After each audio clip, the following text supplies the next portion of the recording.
In this video, I'm going to take you behind the scenes and show you how I approach writing guitar parts right here in GarageBand. Let's go!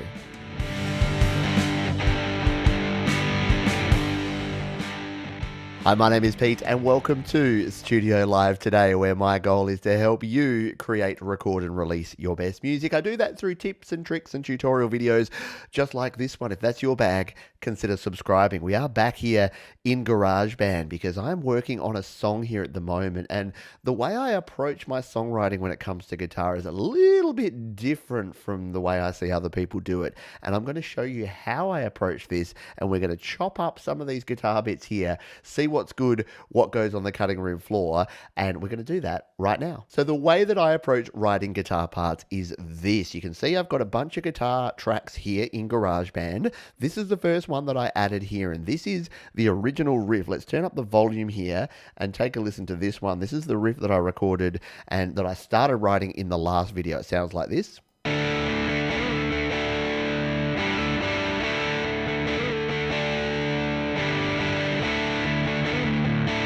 So that's what we had so far, and that's what I wrote in the first one. I then wanted to go down to a bit of a drop D kind of tune. So you can see here, I've changed it up here and I've started just randomly recording. And what I tend to do is hit record and then just keep playing and just try different things. So the next riff I came up with, if we turn the volume back up, was something a little bit like this.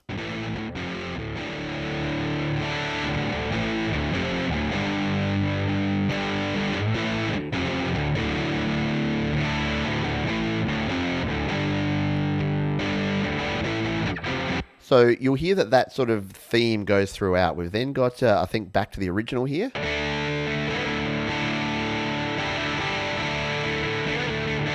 So all I'm doing here is continuing to just hit record and continue jamming. If we go to each section, here's the next one.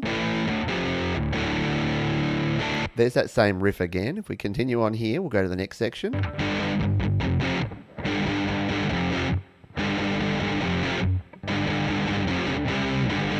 I'm just trying different things here, and this is my secret sauce, if you like. This is the way that I approach things, because rather than sit down and go, what do I play next? I normally just hit a metronome, get a beat going, and start jamming. Let's come to this next section.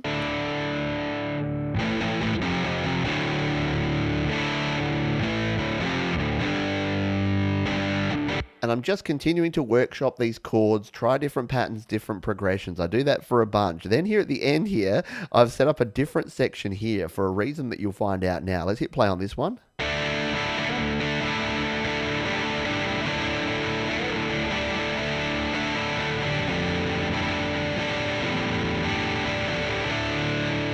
So I'm trying a variation on that original chord pattern. So that's what I started with. I then grabbed another track and went, okay, well, that's a good start, but what am I going to do to actually build this into a song? So this is what I'll normally do. I'll mute out that first one, come to another fresh track, and these are my old ideas. This is like a picking ground for going back and finding some other riffs that I may want to include in here. But let's come in here. This should be probably that same starting riff again.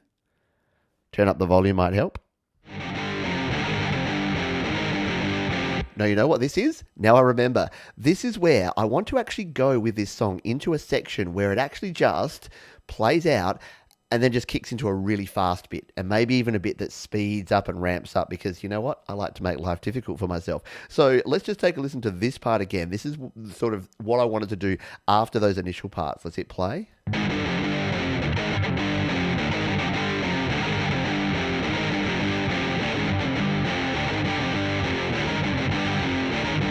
So I really want to make this very much a rock song, and that's what I've gone with here. We've just thrown a distorted guitar on and we've started writing parts. Now, none of these may even make it to the final track, but this is a good way to just practice and get started when you're doing something like this. Let's go into this next track now and take a look, because what I then tend to do is just go into a giant jam session. So you can see this is segmented out. We've just tried a few different things, and this is my big jam at the end. So we'll take you through the different sections here and explain as we go. So if we hit play, we'll hear that this first section, after a little bit of lead in here, is our riff that's very familiar.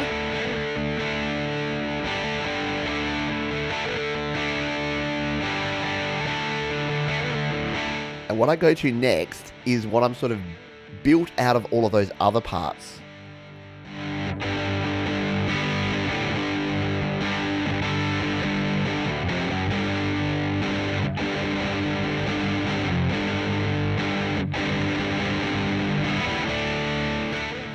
and then back to that original riff.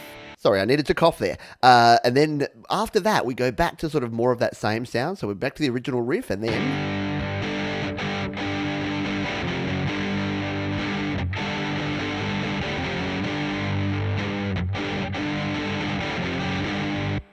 And then as we continue on here, I've started experimenting with some different ideas. So if we come down a bit further, we've got another sort of riff starting around about here. Let's take a listen to that one.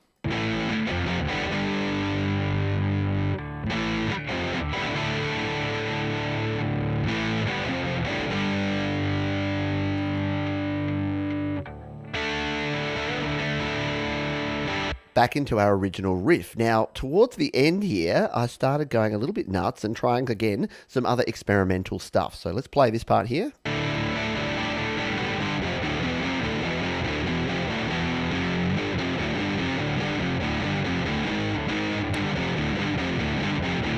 So a bit of that change up here, a bit of that surprise element that we were talking about in the last video, if you caught that one. And then towards the end here, we've got this final section. So this part here slows right on down. It sort of creates this little decrescendo. That's not a word.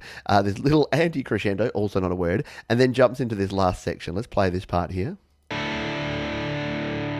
there's that last chord. And then we're just waiting for it to kick in.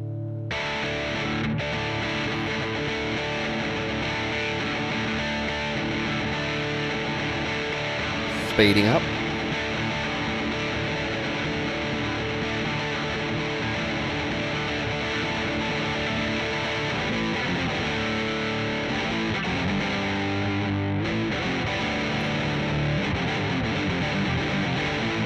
And then it's amalgamating all of the bits. So all of these other parts that I've tried up here, I've just sort of reused those into this section. So what I have now is around about 4 or 5 little chunks. And what you'll see in future videos is I'll take some of these ideas. Again, some won't make it, and then some will make it into the final song. But to me, this is just a great technique because you're just jamming on it and you come up with some really cool things. It's like when you're with a band and you're just jamming. If you're just jamming like this, it works out. Now, I was just going along to the metronome here. In hindsight, I probably should have thrown some drums on. I did throw some drums and some bass on here as well and started experimenting with those, but you're going to have to wait to the next video to see those. So if you're in the future, you can check that one out. It'll be linked down below and in the description, and make sure you're subscribed so you can catch up and see what I do with these drums and this bass sound. This song is starting to take shape.